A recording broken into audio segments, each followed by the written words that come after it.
I want you to consider reading the book of Pastoral Rule by Gregory the Great, who lived from 540 to 604 AD. Why read it? He came from a different time than our own. It's one of the oldest books you will read besides the Bible.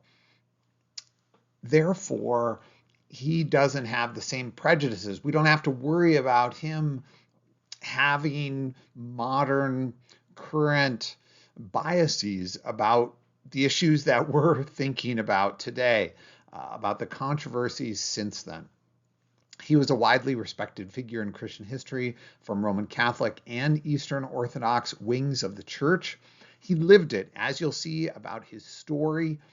He was somebody who was a monk, an abbot, was reflective, contemplative, and then also very involved in practical affairs. And finally, he was really somebody who drew upon biblical examples for his work. And so it's rich. It's getting you into scripture when you're reading the book of Pastoral Rule. All right. One of the biographies about Gregory the Great is by George Democripolus. And he also is the translator of the book of Pastoral Rule. So let's learn just a little bit about Gregory the Great's life. Here's an image of the biographer and translator, who is now a professor at Fordham. He's been there since 2002. All right. He was first coming to the scenes, Gregory the Great, as sort of like a mayor of Rome. Democripolus, and we'll have a number of quotes from him on these slides. He says that Gregory entered public life auspiciously in 573 as the praefectus urbi, prefect of the city in Rome. It previously was a very important position, who would be the head of the Senate, would be over legal and civil things over the whole city and within 100 miles of it. But by Gregory's tenure, the office was probably not as extended as that. Rather, still though, he was one of the leading men of the city, responsible for public works, finance, supply lines, and military defenses. So he was only, however, in that role, it seems like to me, in reading through this material, maybe just a year because of what happened next. In a year later, in 574, he donated everything he had and became a monk.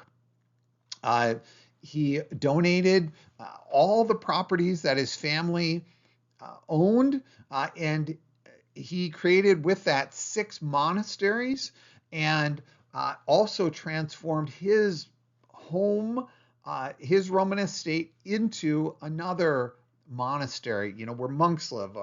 Men were there who would be celibate, vows of poverty, that sort of thing. He himself entered as a novice at the bottom under the instruction of the abbot there.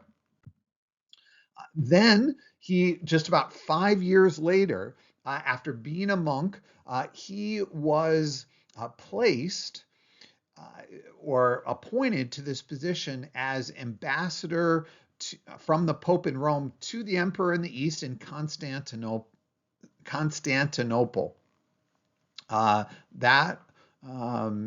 Let's see here. And there he was, involved in all sorts of things, religious, political, and military and economic interests of the Pope. He met a lot of people there. He was also, though, acting as an abbot while he was there. He had brought some of the monks there, and now he was no longer a novice, but himself sort of guiding others. Here's a little picture here of Rome, where he was, and then he went to Constantinople, and then we'll see that he came back to be Pope in Rome. Again, he developed relationships with the Eastern Church, even though here he would become the head of the Western Church. The key about him, and we'll see this on a number of slides here, is that he was a practical, administrative, managerial pope, really involved in the practical sphere. Remember, he was the mayor, he was this ambassador, but also this contemplative writer, author, reflective psychologist kind of pope.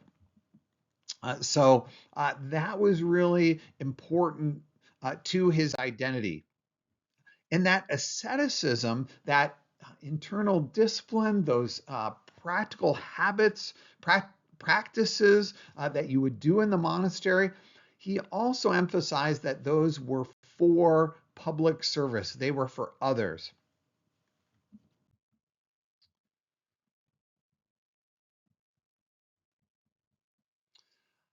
One of the things along these lines was not envying others' goods, not being greedy, not also worrying about your own goods, what you had, giving to others. You know, he donated all his property actually to the church, and that prepared you to be willing to wash others' feet, sacrifice for others. So again, those kind of internal disciplines, but yes, they're actually for so you can help others later. He took vows of poverty and celibacy, and he really emphasized scripture as key for the pastor, for the leader. He was somebody who really brought to attention the 7 deadly sins just by noticing the kind of nuances. We don't actually see that in the Book of Pastoral Rule, but that was something that he sort of developed. Just again, trying to have people be attentive to how things could go wrong. You know, how, and we do see that some of the things that you might think are good could actually become a vice. We see that in the Book of Pastoral Rule. He noted that biblical figures were often flawed. And so we see his teaching flow out of scriptural examples. Again, he makes the point that leaders need counselors too. They need to be accountable. They need to spend time in contemplation, not just, you know, in meetings and being so busy and hectic all the time. And that pastors all need a pastor themselves. Again, he was outward focused. And his biographer says here, like Gregory Nazianzen and Augustine before him, Gregory believed the most fundamental responsibility of the clergy was to preach the good news of Christ. As Pope, he had to run the church and the city. He had kind of similar, or he had overlapping responsibilities there, not just like today. Not as often do pastors have that kind of secular authority. This brings us now to the book that I do want you to consider reading if you're a Christian leader. And it has a couple sections. I'm not going to highlight the third section. That part, he actually gets into how to help different sorts of people from all walks of life, which is also useful to read. But I think these part 1 and part 2 are really accessible and really worth reading. There's something like 100 pages. All right, total. And I think it's quite accessible in this translation. So I just really enjoy some of these. I have kind of 2 slides here of just comments about or my summary of some different sections here. So section 1, he says that some try to lead others, but they themselves are unprepared. I think that's really helpful to think about. Are we prepared when we are people who are involved in leadership? Will we be prepared for the task?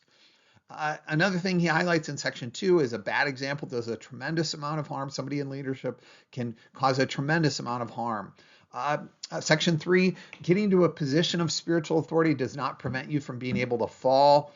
Just remember that however you got there doesn't mean that you can't still crash and burn. Section 4, a leader can get distorted and distracted by pride in their work. So just again, wise stuff to counsel leaders about that. Section 5, the qualified or somebody who has the character qualities should not withdraw and say, I'm not going to serve in the world in more secular occupations, even though they would prefer to kind of stay in contemplation and study. Section 6, uh, some people are sincerely humble and doubtful. They really do doubt their capability about their own abilities.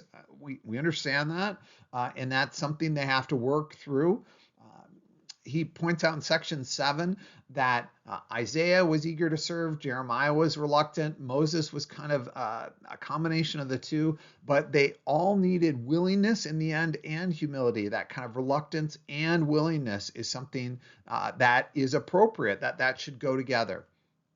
He says, drawing in section 8, he says, drawing on 1 Timothy 3, 1 and 2, he says it's good to aspire to be an overseer, to be in leadership, but also to be wary of what is required. The next verse is a person should be blameless, and then there's this list of character qualities. Section 9, he says to look at your previous performance in life because it's predictive of the future in the sense of it's hard to get your life in order once you're in leadership. So that is just something to be aware of, that, I'll clean up my life once I get in leadership. No, that's probably not the right mentality. The Christian leader must be a person of exemplary character and who knows God. That's section 10. And then the final section of that part 1 is, and I just highlight this to you to help you get through it or to understand it, but basically it's these body sort of images. So basically he's doing a little bit of allegory or just teaching here. And he just says, Christian leader cannot be blind to spiritual contemplation, can't be lame from wobbly habits, can't have no smell of discernment. Can't have the broken hands and feet because they can't do any good deeds. They shouldn't be hunchbacked from the pursuit of fame and riches. They can't be bleary-eyed. They can't see straight because of bad habits. They shouldn't have a rash of succumbing to temptation. They shouldn't be ruptured by lust. So anyway, just trying to use different body parts to kind of teach the kind of sicknesses of the body, the sicknesses of the soul or the sicknesses of the character, which we don't want to have. All right. And then I just want to highlight, not from every section, but a few sections here, just a few quotes that I like from the part 2 concerning the life of the pastor. So part 2, section 6, he talks about how to think about your positional authority. And he really is reflecting on some good passages of scripture about not lording authority over others. I like a couple of these quotes here, page 61. When he is in the company of the lady, this is a pastor leader who live well, the pastor should not downplay, the leader should downplay their position of honor and consider themselves their equals. So in other words, when you're really around superb character people who happen to be lay people, you're a boss, you have kind of this higher position, you should be considering them peers and colleagues. So you shouldn't be kind of laying it on thick that you're a leader and you have this position when they could easily be in this position in terms of their character as well. And then he also, though, points out that quote, but sometimes an even greater sin occurs if a policy of equality is pursued among a group of perverse people. And he's just trying to say that's not the time when people are acting foolishly for you to not speak up and sort of say, hey, I think we should do this. That's not the time to blend in. All right.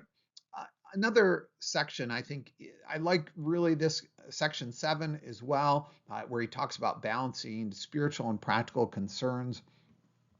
He says, quote, for some who have forgotten that they were placed in a position of authority for the purpose of souls, devote themselves entirely to secular concerns. In other words, they're supposed to be doing spiritual things, Christian things, and then they're really distracted and hectic and obsessed with kind of secular things, maybe fame, maybe money, maybe success, those sorts of things.